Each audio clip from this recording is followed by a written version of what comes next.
All right, here are 6 limiting beliefs that I had to break on my journey to becoming a multimillionaire. And the thing is, when it comes to beliefs are these really tricky, pervasive things. They're everywhere in your life, and quite often we never stop to consider them, right? As Orson Scott Card said, we question all of our beliefs except for those we truly believe and those we never think to question at all. And in the reality that I've come to face is that there's really only 2 types of beliefs. There's either the beliefs that are moving you forward towards your goals in life, or they're the beliefs that are holding you back and limiting you, right? So we call those limiting beliefs, and we call the other ones, the ones that move you forward, empowering beliefs.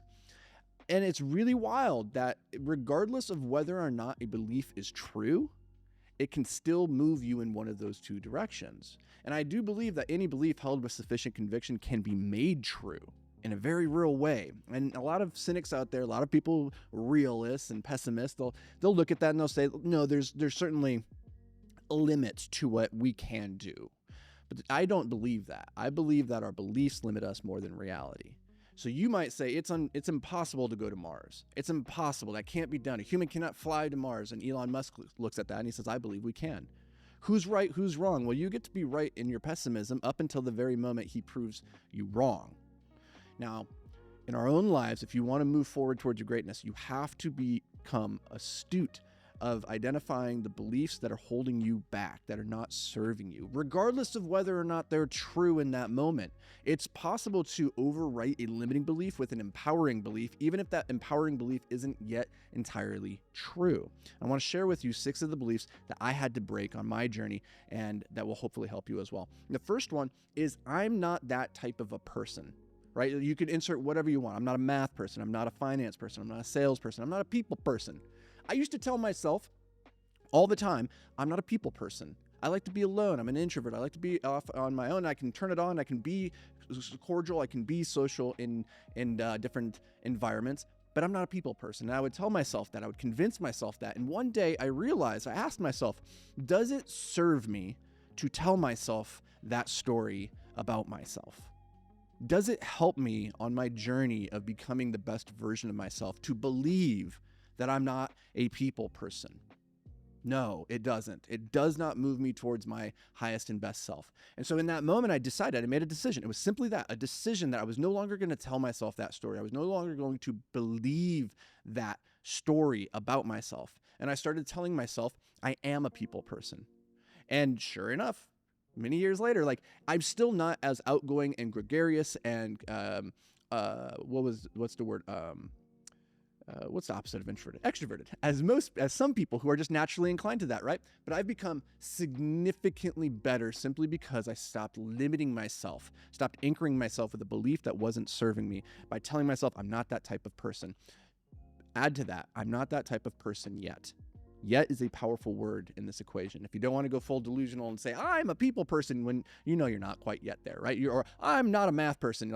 You can't convince yourself you're a math genius overnight, but you can say, I'm not a math person yet, right? And in that word yet, you have all the power in the world to change your reality. The second belief that I had to change was that I don't have enough time. Truth is, you have plenty of time, you don't have enough focus. Where you are putting your time and your energy is on the wrong things. If you're not where you want to be, it's because you're doing the wrong things, or you haven't been doing the right things for long enough. And all of that is a result of the quality and quantity of your focus that you're putting into activities. So if you can learn how to manage your focus, manage your prioritizations, and then to delegate activities around you, that is the key to moving forward. So stop telling yourself you don't have enough time. You have just as much time as everybody else does. And what you do with it is what matters. Number 3, nobody can do this as well as me. And this is a big one for most entrepreneurs, most founders, right? You've been living and breathing your business since day one, and nobody cares about that thing as much as you do. And so you have built a competence around the activity. And in the beginning, you don't have a lot of money, so you have to kind of rely on low-level talent to come in. And it's very easy to convince yourself as you bring these people in and they inevitably do the activity at a lower level than you could do it. You convince yourself that nobody can do this as well as you. And it's bullshit. No, you're nothing special. You're not Mozart. You're not Beethoven. You're not a 1 of 7 billion. There's probably millions of people who are just as competent as you. Hell, within your city, there's probably thousands of people as competent, if not more competent at the thing than you. But by telling yourself nobody can do this as well as me, you are giving yourself permission to stay small. and to not have to work on the skill of attracting, training, and retaining great talent.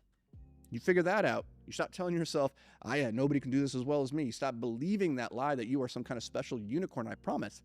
You will unlock that next level of growth. Another belief that I had to overwrite was that I can't afford this. I would tell myself this all the time. I can't afford this because I am a very frugal, cheap person. I lived in the back of a van, not because I chose to, but because I full on ran out of money. And that did a lot to kind of scar me, so to speak. And so as I started building businesses, I became very, very, very frugal and hated spending money. I still do. It's not something I love doing. But you get to this point where to grow in your business, you have to spend money. You have to spend money to bring great talent in. And the way that we confuse ourselves on this one is that we look at the monetary cost of how much it costs to go get that grade A talent person. They might be $200,000 a year, and you're like, I can't afford that.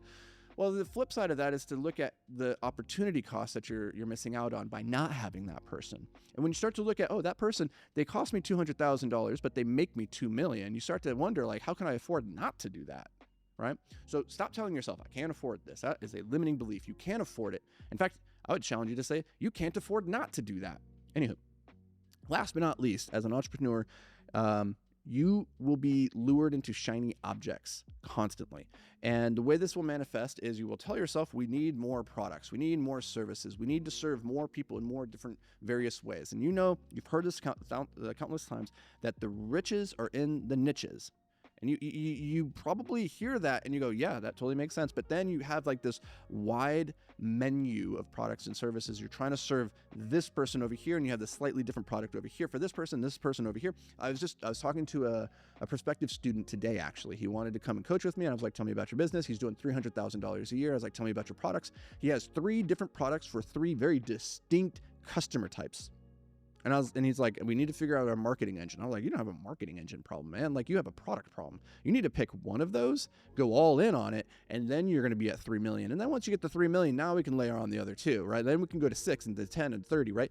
But it's very hard to grow to 1 million a year or 3 million a year off of a wide library of products. And even if you do get to that number, it's so stressful, so difficult. You're going to be constantly bashing your head against a wall. So I would recommend that you don't tell yourself the story that we need more products or we need to serve more people. You need to serve the people you have better. And typically that means becoming zeroed in and hyper-focused on a particular problem for a particular problem or for a particular prospect that your product solves. One product for one product, for one problem for one prospect. Do that until you hit 1 million, and then we can talk about adding in more complexity. But those are some beliefs that I've had to constantly bash my face against over the years. And hopefully by bringing them to light, it gives you an opportunity to reflect on them and ask yourself, maybe I'm buying into one of these beliefs and maybe it isn't actually serving me. And maybe none of these actually resonate with you, but I'm sure you have some limiting beliefs right now. If you did not, then you would be exactly where you want to be. And so if you're not where you want to be in life, that there's a version of yourself that's standing at a different point further along on the journey, however you want to manifest that, it means they have something you don't. It means they have some kind of skill, some belief, some resource, something that you don't. And everything, in my estimation, starts at the foundation of beliefs. So they probably have some belief that you don't have, or rather, they don't have a belief you have. They don't have a limiting belief. One of the countless other ones that we could talk about here. So audit your beliefs and then work ruthlessly to overwrite it and turn it into an empowering belief so that you only ever tell yourself stories that move you towards your greatness. And I will see you, my friend, in the next episode.